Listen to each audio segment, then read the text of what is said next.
Tahun 1328, Raja Majapahit Jayanegara wafat secara misterius. Banyak yang menduga ia dibunuh oleh tabibnya sendiri. Tapi kebenaran tak pernah jelas. Yang pasti, setelah ia pergi, kekuasaan ikut runtuh bersamanya. Majapahit tiba-tiba kehilangan pemimpin. Tanpa penerus yang sah, istana berubah menjadi medan tarik-menarik kekuasaan. Para bangsawan saling curiga. Para panglima mulai membentuk poros, dan musuh-musuh yang diam mulai bergerak. Majapahit tidak diserang dari luar, tapi nyaris hancur karena lumpuh dari dalam. Di tengah krisis itu, hanya satu nama yang masih dihormati semua pihak. Ia adalah Gayatri Rajapatni, permaisuri agung, istri Raden Wijaya. Tapi Gayatri telah mundur dari istana. Ia memilih jalan pertapaan dan tidak berniat kembali. Namun ketika negara diambang kehancuran, Gayatri mengambil satu keputusan. Ia menunjuk penggantinya, bukan laki-laki, bukan bangsawan senior, melainkan putrinya sendiri, Tribuana Wijaya Tunggadewi. Namanya nyaris tak muncul di percaturan politik. Ia seorang perempuan dan masih begitu muda. Dan secara hukum, ia hanya mewakili ibunya. Kekuasaan tak sepenuhnya ia genggam. Dan di istana yang dikuasai laki-laki dan ambisi, seorang ratu muda tanpa kedaulatan adalah sasaran empuk. Banyak yang mengira ia hanya akan jadi pengisi waktu hingga penguasa sejati yang layak naik tahta. Tapi ia tidak berdebat, tidak menunjukkan kemarahan. Ia hanya bekerja dalam diam, memetakan kekuatan, mengatur ulang istana dengan pelan tapi pasti. Ia mengangkat tokoh-tokoh muda dari luar daerah pusat, orang-orang baru, gagasan baru. Ia memutus pengaruh kelompok lama yang masih tersisa dari masa Jayanegara. Ia tidak mengancam, tapi memberi kepercayaan, dan dari situlah ia membangun kekuatannya. Para pengikutnya setia dan percaya padanya. Salah satu yang muncul dari lingkaran baru itu adalah seorang pengawal muda, tanpa gelar bangsawan, tapi cerdas, tenang, dan punya intuisi tajam.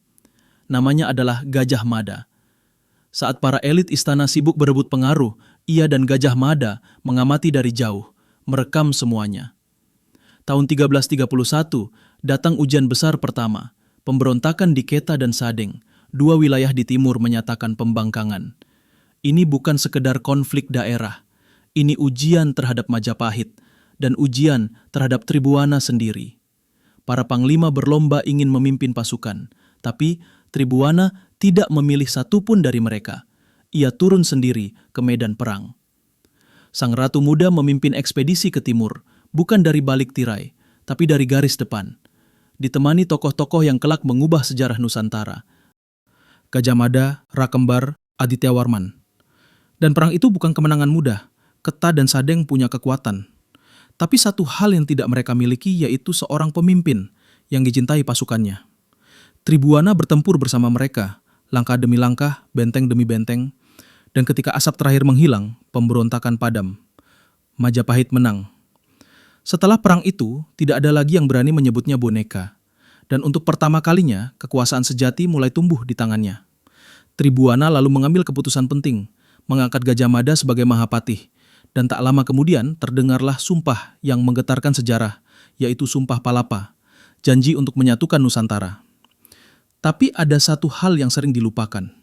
Sumpah Palapa mungkin milik Gajah Mada, tapi panggungnya diciptakan oleh Tribuana. Di bawah kepemimpinannya, Majapahit berubah dari kerajaan yang retak menjadi kekuatan terbesar di Asia Tenggara. Ia memimpin selama 2 dekade tanpa banyak sorotan, tanpa pencitraan, tanpa klaim berlebihan. Tahun 1350, di puncak kekuasaannya, ia memilih mundur, menyerahkan tahta kepada putranya Hayam Wuruk. Ia bisa saja bertahan, ia bisa saja tetap jadi penguasa sejati di balik layar. Tapi ia memilih untuk berhenti, dan memberi ruang bagi generasi selanjutnya. Sejarah mengenang Hayam Wuruk sebagai raja terbesar Majapahit. Sejarah menulis Gajah Mada dalam setiap buku pelajaran. Tapi nama Tribuana nyaris hanya disebut sebagai ibu dari dan ratu sebelum. Padahal, dialah yang membuka jalan, yang menyatukan kekuatan, yang memberi makna pada kepemimpinan perempuan, jauh sebelum zamannya. Ia tak membangun tugu, tak menulis namanya di gerbang istana, tak meninggalkan patung untuk disembah. Ia hanya membiarkan hasilnya bicara, dan membiarkan sejarah melupakan. Karena bagi sebagian pemimpin, kemenangan sejati adalah ketika mereka tidak lagi dibutuhkan. Tribuana Wijaya Tunggadewi, ratu yang membawa Majapahit ke panggung dunia, lalu pergi tanpa sorak-sorai. Dan mungkin memang seperti itulah takdir.